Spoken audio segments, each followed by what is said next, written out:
so welcome back here. So the ceiling is done. It's been skimmed 3 times, and you can see what it looks like here. It's smooth, but you do have some fine edge lines and stuff like that here. And you can see in the corner here how there's some lines and stuff like that. So I'm going to put this light down here, and now we're going to sand down the ceiling. I have a drywall sander. This is a porter and cable drywall sander here, and the grit is 120 here. So this is great because it's going to suck up a lot of the dust, and you can get into the corners too, where the ceiling meets the crown. But you just have to move quite quick with it and not concentrate on like one spot. And we're just sanding just to take away any slight ridge lines and stuff like that here. So I'm going to turn this on.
Okay, so that's going to take care of our sanding here.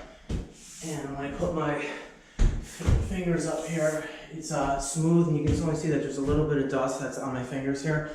So this does a great job in sucking up a lot of the dust, because when you go to sand the ceiling with like a pole sander, it's going to generate a lot of dust, and a lot of that dust is going to be stuck up on the ceiling too. So when you go to prime and paint, it could start to bubble. So it's a good thing to go around with like a broom and just get rid of all the dust that's on the ceiling. So we're going to come in here. I'm going to turn this light on, and in the corners here, I always go around with a sanding sponge, and the grit is fine. And you can see what a good job the sander did in the corners. But just always just go around and just do a quick wipe.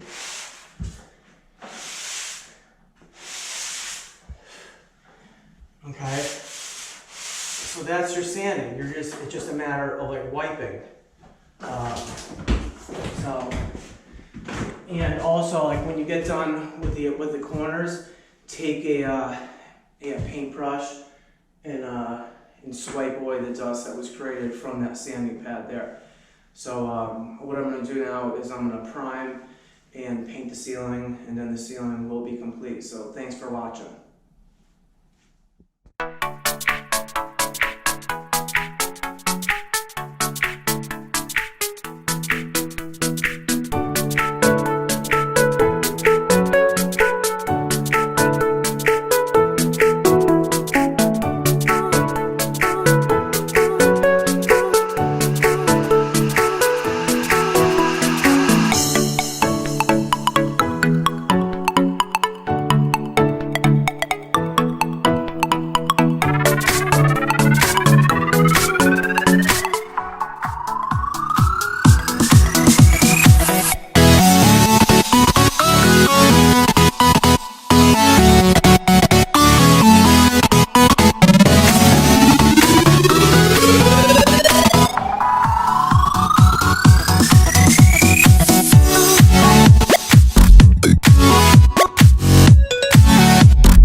Okay, so welcome back. We are done with the ceiling here. I primed it and two-coated it with a ceiling flat paint.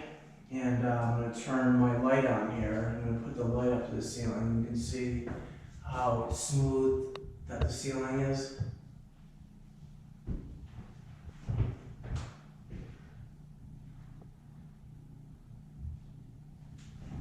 Okay, and now we're going to come up here to take a look at the crown here. And as you can see, I know that I said in the first video that whenever you skim coat on top of a painted over popcorn ceiling, that especially all up against the crown, that you may lose like 1/4 of an inch of the reveal.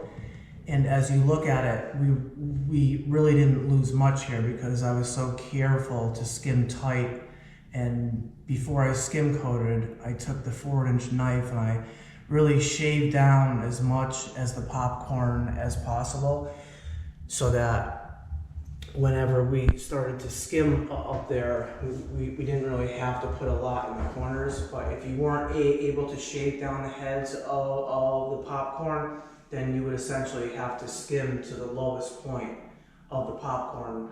But I did a fairly good job of keeping that very tight so that you don't lose that reveal in the crown.